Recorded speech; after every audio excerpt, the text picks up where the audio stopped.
வணக்கம்.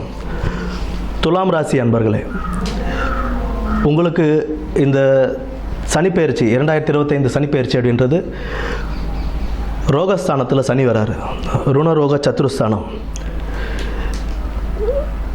ருணரோக சத்துருஸ்தானத்தில் சனி பகவான் உங்களுக்கு வரும்போது 8ஆம் இடத்தையும் 12ஆம் இடத்தையும் 3ஆம் இடத்தையும் அவருடைய பார்வைகள் இருக்குது. கூட இருக்கிறவங்களே நம்மளை என்ன சொல்லுவாங்க அப்படின்ற ஒரு சுச்சுவேஷன் தான் ருணரோக சத்துருஸ்தானம். உடல் ஆரோக்கியத்திலையும் கொஞ்சம் கவனம் தேவை. யாரையும் நம்பி எந்த ஒரு தொழிலையோ கூட்டு தொழிலையோ எதுலேயும் நம்ம இறங்கக்கூடாது. ரொம்ப கேர்ஃபுல்லாக டீல் பண்ணணும் அந்த மாதிரி விஷயங்களில்.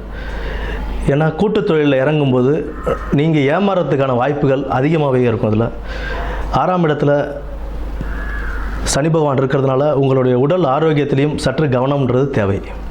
உடல் ஆரோக்கியத்தில் கவனம் வச்சுக்கிட்டு சிறிய உபாதைகளாக இருந்தாலும் உடனே அதுக்குண்டான ட்ரீட்மெண்ட் எடுத்துக்கிட்டு அதை நம்ம எப்படி சரி பண்ணணுமோ சீக்கிரமாக சரி பண்ணுறது நல்லது. ஏன்னா ருணஸ்தானத்தில் அவர் இருக்கும்போது ஏதாவது ஒரு உபாதைகள் நம்ம கொடுத்துக்கிட்டே இருப்பார். அது வண்டி வாகனத்தில் போகும்போதும் கொஞ்சம் ஜாகிரதையாக போகணும். வண்டி வாகனத்தை ஓட்டி போகும்போது எந்த ஒரு வண்டியாக இருந்தாலும் சரி, சைக்கிளாக இருக்கட்டும் இல்லை பைக்காக இருக்கட்டும் இல்லை காராக இருந்தாலுமே நம்ம கொஞ்சம் கேர்ஃபுல்லாக போயிட்டு கேர்ஃபுல்லாக வர்றது நமக்கு ரொம்ப நல்லது. நைட் டைம் இரவு நேர பயணங்கள் தவிர்ப்பதுன்றதும் கொஞ்சம் நல்லது தான். ஏன்னா 6ஆம் இடத்துல சனி பகவான் ஏதாவது ஒரு ருணம் உங்களுக்கு தரணும். அவர் ஏதாவது ஒரு ருணம் தரணும் அப்படின்றதுக்காக ஏதாவது ஒரு விபத்துகள் ஏற்பட வாய்ப்புகள் இருக்குது. அதற்குண்டாக நம்ம கொஞ்சம் கேர்ஃபுல்லாக டீல் பண்ணிவிட்டு நம்ம போயிடணும். சனிக்கிழமைகளில் விநாயகர் வழிபாடும் குலதெய்வ வழிபாடு மிக அவசியம். இதிலேருந்து நம்ம கொஞ்சம் வெளியே வரலாம்.